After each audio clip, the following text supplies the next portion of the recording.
Welcome to our DPI Presents, and we have an incredible expert that we want you to meet. Her name is Kerrina, and she will absolutely tell you about who she is and what she does.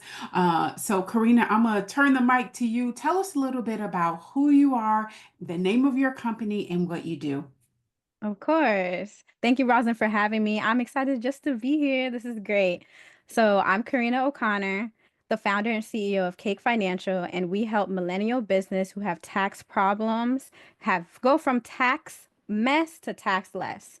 So, with an engaging tax journey, that is my goal, is to make sure that someone understands their taxes a lot more when they come to me, as opposed to just, hey, here's my taxes, just do what you do, or here's my books, just do what you do. I want to make sure that you understand where we're doing it together. It's your business. I'm handling your financials, probably, yes, but you need to understand what's going on. I love that. We were in it. So the way that we met, we were in an airport Yes. together. We were part of the Goldman Sachs program. We graduated in December, and there was so many learnings that we were just having a casual conversation about tax deductions, and I felt that I was learning so much, and I was like, I have to bring that to our audience. So I want you to tell us, what are some common mistakes when people are looking at their financial records and they're reconciling? What are some common mistakes that you see that you want to educate us on? I think the common mistakes is that they're not reconciling. People believe that because they have QuickBooks and they have the QuickBooks subscription and they're paying every month, that automatically QuickBooks is doing everything for you. To a certain degree, there are some automations and rules that you can put in QuickBooks Online, which is great.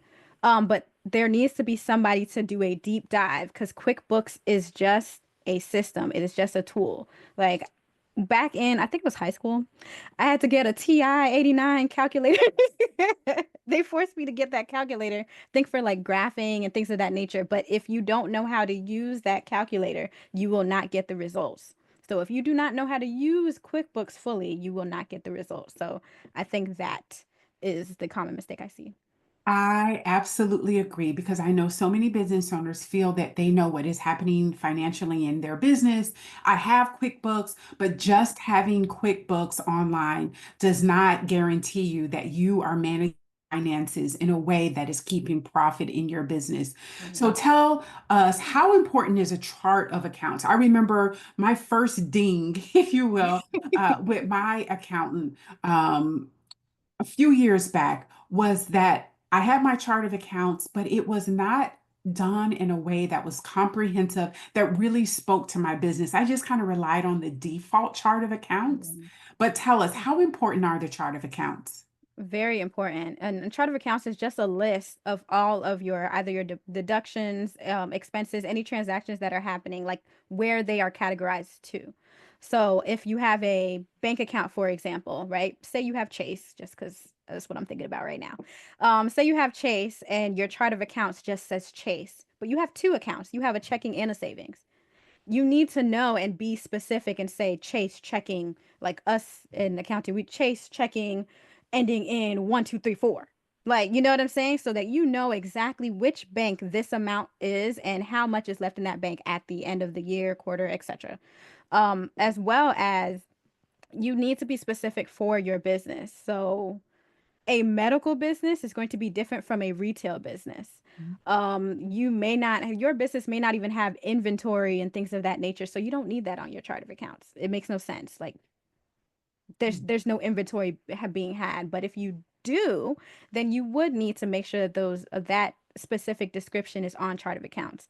And I've found that, like, make it specific to your business, but not too extravagant where someone's looking at it and not knowing what that what that means. It needs to be legible, especially to your accountant when you're giving that information over. If it's not the same person doing your books, is the same person doing your taxes, it needs to be clear, because that's the information that we'll be seeing. Yeah. Thank you for that. And let me just put the disclaimer, this is for educational purposes only. Everyone needs to seek their own tax professional. But when we think about items that we cannot, this was a conversation we had in the airport, that there are certain items that you cannot deduct. So if you are a speaker, you can't deduct your clothes, or if you are, you know, Yes. many other scenarios, right? Because it is very customized. And that's why I love the fact that with your business, you are like, I am doing it with you. I'm just not off on my own. This Yeah. is, whoever the owner is, this is their business. And we're collaborating and working together as a partnership. So what are Mhm. some items that we cannot deduct? Just some common items that often are deducted, and you're like, no, no, you cannot deduct Yeah. it. I think about meals because I'm always like, okay, every single meal that I have, I'm able. Oh no. Not every single. It has to be a business meal for business purposes. You going to lunch at McDonald's is not a business meal. Or Subway. Let's say, we take it up a notch. We're getting a pub sub. That is not a business meal. It has to be for the purpose of business. So if you are taking out a client, or a potential client, that is a business meal. And then it should be documented as well, because a lot of this is documentation.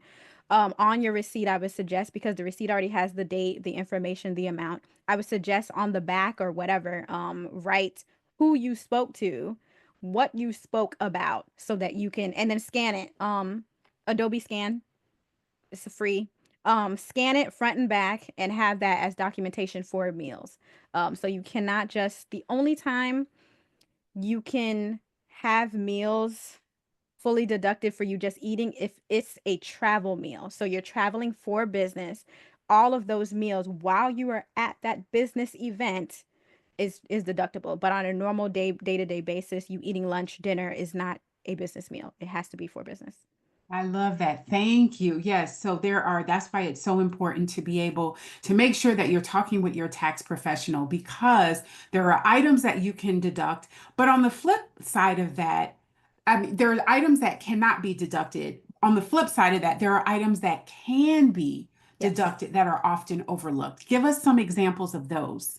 Of course. I would say loan interest, interest from loan, not the loan itself. The loan is a liability, but the interest that you pay is deductible. The principal is not, but the interest, bank fees. So some of these banks charge like $10 to $25 a month just to maintain the account if you don't have a certain amount and all of that. You can get those charged. If you have like overdraft fees and things of that nature, you can get those. All of those bank fees can be charged, and I think people don't really think about those as much. Yeah, if you're paying yourself and they charge a fee for you to send that money maybe to a different account, depending Yeah. on where your business account is versus your Yeah, wire personal account. fees. Yeah. Yeah.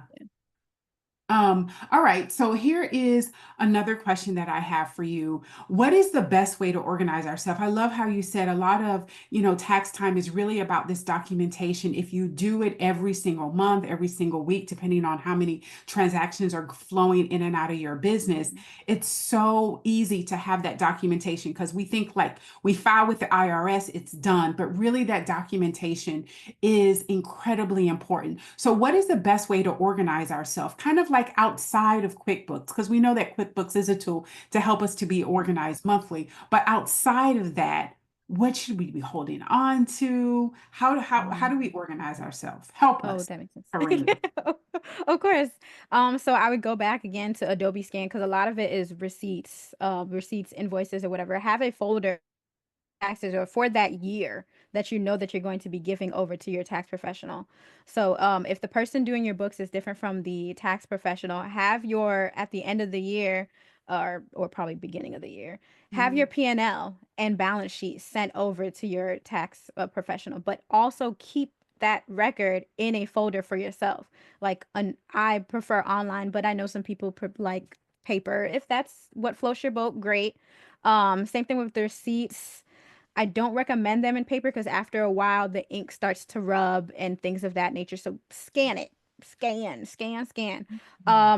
Make sure that you have your W-2, your 1099s, all of those things in order as well. If you're sending it to someone, if you have a contractor, or if somebody is giving it to you, make sure you put that in a folder and then send it on over to your accountant in the best way that they want it to be sent. Yeah, I love that. When is the best time to file your taxes? Because I know As that soon there as are possible. people. Yeah. Well, Yeah. you can't really But file in January, right? yeah, yeah. So But So there are certain time frames where the IRS does not start. So you can technically file, but the IRS does not start processing until a certain date, and usually around end of January. And then if Okay. you are a what is it? If you have earned income credit around February, mid February, they won't start processing it. You can still file though. Okay. So we can Um, file, but we won't be processed until possibly right, later in January, which right. totally makes sense. But when ideally is kind of the best time? Because I know that there are some business owners who Deadlines. just have the extensions and, is it okay to have extensions? Give Yes. us a little insight there. Yeah, of course. So for S corps, partnerships, for S corps and partnerships, the due date is March 15th. It's the 17th this year only because March 15th is on a weekend, but the due date is March 15th.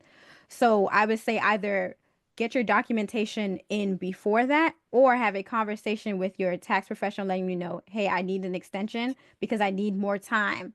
Understand that any extension is just an extension of time to file, not to pay. So if you owe a balance, you would technically need to pay that balance by the due date of April 15th to not be penalized or what you think your amount should be. I'm just, letting that be known. Okay. So you have 6 months from whatever date. So for S Corps partnerships, 6 months from March 15th. For corporations and just individual returns, 1040s, April 15th. You have 6 months from that date. Oh, okay. See, this is why it is so important to be able to talk to your tax professional to make sure that you're not facing any, penalties because you have done it late or just not knowing what all the ramifications are when you are filing at a later date. Now, let me ask you a little a question about many of business owners are utilizing 1099 subcontractors or either W-2 employees. So what exactly do we need to provide them? I know, like I remember when I was in corporate, by January 30th, I would kind of get my, W-2 statement from my employer as now as the employer. What do we need to give our 1099s, our W-2s? What do they need? And I know many people use payroll processing, but for 1099s, it can sometimes be a little different. Tricky. Yeah. So I would suggest first, before payment even happens, make it policy to give your contractors a W-9 form. Mm. Because at the end, like, because what I found, it's harder to get their information after you pay, and then later on you're trying to scavenge at the end of the year to give them a 1099 by the deadline, which the deadline for W-2s and 1099s to be given to the clients is by January 31st of each year. So Mm. by January 31st, you should be having your W-2, you should have your 1099. It should have at least gone out if it's mailed or electronically send you a link to it. Um, so I would suggest to get a W-9 form, and all that form is asking if it's a company, what is your EIN, so that I can give you a 1099 NEC form at the end. And NEC just stands for non-employee compensation. So that is it. It's 1099 NEC for a contractor, for a 1099 contractor. For a W-2 employee, well, for an employee, it is a W-2 form. That's good to know. Thank you. Because it's, again, a lot of people use 1099 as a standard operating procedure. It's great to get that in the beginning, your W-9. If you need help with your operations and having standard operating procedures, that's something that our company DPI is able to help you with. But I know that a lot of your passion is really tax resolution. And I remember when we were sitting together in the airport, that is really where your heart is. And so if someone is facing tax penalties or they've received a letter and they don't know what they should do, they have just kind of run their business in the way that they thought was the legitimate way to run a business. Tell us, what is the first steps? Like, what do you do that can be so intimidating? I think the first step, open the letter. Mm. Too many times I see people like they'll get a letter from the IRS and it'll just sit there because they get this anxiety. Oh my gosh, what did they say? Yeah. Open the letter, Mm. read it. And I know that sounds No. Open the letter and read it. If you still do not understand what they're saying or what they're asking for, seek a professional. But typically, when you read it, it tells you exactly what's going on. Hey, such and such person, on this date for 2023, you owe $2,000 because of this. And if it doesn't sound right, you can still have a penalty be abated. For example, like the IRS doesn't always get things correct. And if it's something where they're saying you didn't put the right information on, but you did, you have documentation to prove it. Like all of these things you can do. Or if you need help with that, you seek a professional to help you with it. But open the letter.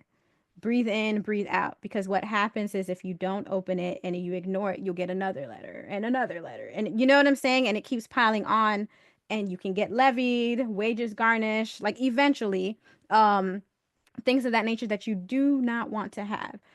The IRS will work with you. You can have a payment plan if you can't afford to pay the full amount at one time. Um, there's options, basically, is what I'm saying. I love that. Thank you for saying something so simplistic. Sometimes we can get in our heads, we can create our own narrative about what is happening. We can allow it to, kind of settle in our spirit, and we, think that we have such shame around it. But the simplicity of open the letter and take a breath, read the letter, right? Step one, Yeah. open it. Two, take a breath. Three, read it and understand what it says. And if not, then you are able to contact your tax professional. But at your company, how are you able to help companies that are in this situation? Because again, there can be shame around, oh my gosh, I got a letter from the Yeah. IRS about something. I made a mistake. I'm a failure. Like I knew I couldn't do this. Like we can run away with all type of negative narratives in our head. But how is your company able to assist someone who is needing tax resolution support? Of course. So we have a conversation first of like, how much do they say you owe? Because a lot of times people don't even know how much they owe. They got this one letter, but they have a bunch and they're piling on, and maybe it's combined together. So what we do is we have a conversation with you first just to understand what's going on, what may have transpired during those times of you not probably paying your fee, or maybe you filed late because something happened. Um, COVID was a huge, you know what I'm saying? Like a lot of like life happens, you know. Some maybe you were sick during that time frame. We can have a conversation to see what we can do to get that penalty abated. As far as like the tax that you owe, for the most part, if you owe the tax and it's legitimate, you will probably have to pay it. But we'll go ahead and analyze your transcripts to see what exactly you owe and why. Um, we'll go through your tax transcripts previously and current just to see the story, the map of what happened to your situation tax wise. And then we'll find, okay, this is what I see, this is how much you owe, this is the next steps. What do you want to do? Mhm. And just kind of comment like, this is more common than you think. You owe the IRS for different reasons. Sometimes the IRS sends a letter when you got a identity theft pin. They say, "Hey, thank you for filing the whatever," but if you don't open it, you don't know. Like it's not as jarring and bad, and you're not a mistake because you did. You know what I'm saying? Like you made one little mistake. It's not your whole life. Mhm. Let's we That's so can we can good. fix it. Like, you know Yeah. what I'm saying? The milk spilled. Cool. Let's get a mop. Like that's it. Yeah, I love that. Thank you for that because I know that there are many that might be in that situation, and to know that there is a tax professional, right, with you, Karina, Yeah. that you're able to help. Yeah. It made me think of another question. If I have zero sales, but my business is still a functioning business, do I need to file? Yes, you are Okay. required. You are Yeah. required by law. The IRS is expecting that. Especially when you have an 1120, 1120S um partnership returns. When they give you that EIN, the SS4 form that they give you to have that EIN number to say this is your EIN, but on that bottom, if you read a little further, it says We expect a tax return by whatever the following year is, by March 15th, 2025, or by April 15th, 2025. They're expecting that. And if you don't file, you will get penalties. And they're very hefty.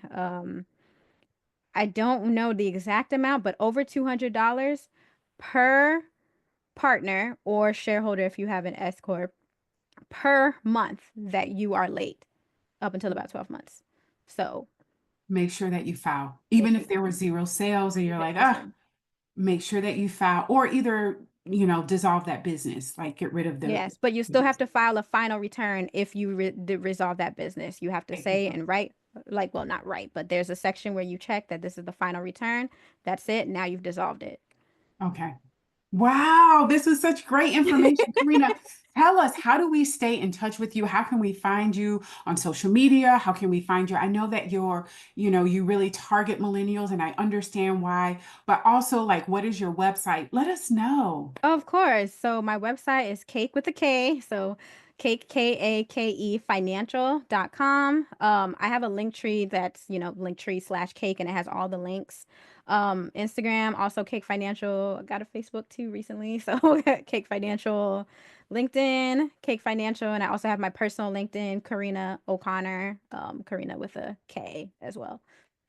Yeah, Kerrina, thank you so much for being with us. And to all of you that are viewing, it is tax time. I don't Yes, know when you might be watching this, but it is tax time here in the United States. So definitely reach out to your tax professional. Obviously, Kerrina is here with her company to be able to help you with your tax preparation as well as tax resolution. So much more. Thank you for listening. And until next time, we want you to be well, not just personally, but also in your business.